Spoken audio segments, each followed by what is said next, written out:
et des milliards d'hommes qui vont prier et le feu de Dieu va revenir et les anges seront à nouveau en action. Et je vous assure, le diable ne profitera pas de ce confinement pour détruire l'église, détruire les chrétiens et détruire les enfants de Dieu. Tout le monde, à partir d'aujourd'hui, à 21h, tous les jours, 21h, tu fléchis tes genoux. Que tu sois dans ta chambre, dans ton salon, dans ta voiture, ou que tu sois dans ton église, fléchis tes genoux et accorde-toi avec tout le corps du Christ dans le monde, dans la prière. Car si nous continuons cette guerre où chacun se bat pour son église, se bat pour son ministère, se bat pour sa vision, mes frères, ça ce n'est pas le combat d'un ministère, ce n'est pas le combat d'une église, ce n'est pas le combat d'un pasteur, c'est le combat de toute l'église, c'est le combat de tout le corps. Ce n'est pas le combat de Moïse, ce n'est pas le combat de Josué, ce n'est pas le combat de Hur, c'est le combat d'Israël, c'est le combat de toute l'église.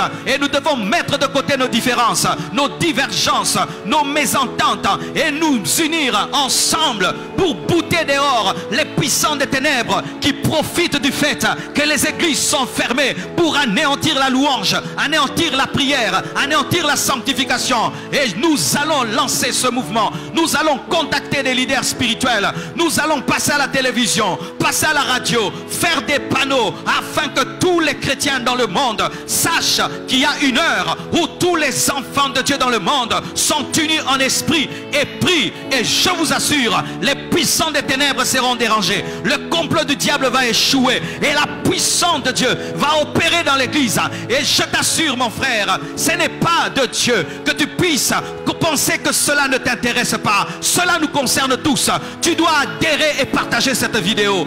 Adhère à cette vision et partage cette vidéo. Adhère à cette vision et partage cette vidéo. Nous voulons que cette vidéo soit partagée dans toutes les églises et que chacun de nous, chaque 21h, tous les jours, nous puissions nous tenir ensemble devant Dieu. Et tu n'as pas besoin de le montrer sur Facebook, tu n'as pas besoin de le montrer sur Instagram, tu n'as pas besoin de le montrer. Nous voulons des gens qui prient pour l'intimité, pas pour le fan, non pas pour se faire voir et se montrer qu'ils sont en train de prier à 21h. Des prières que Dieu n'exauce pas, des prières que Dieu n'entend pas.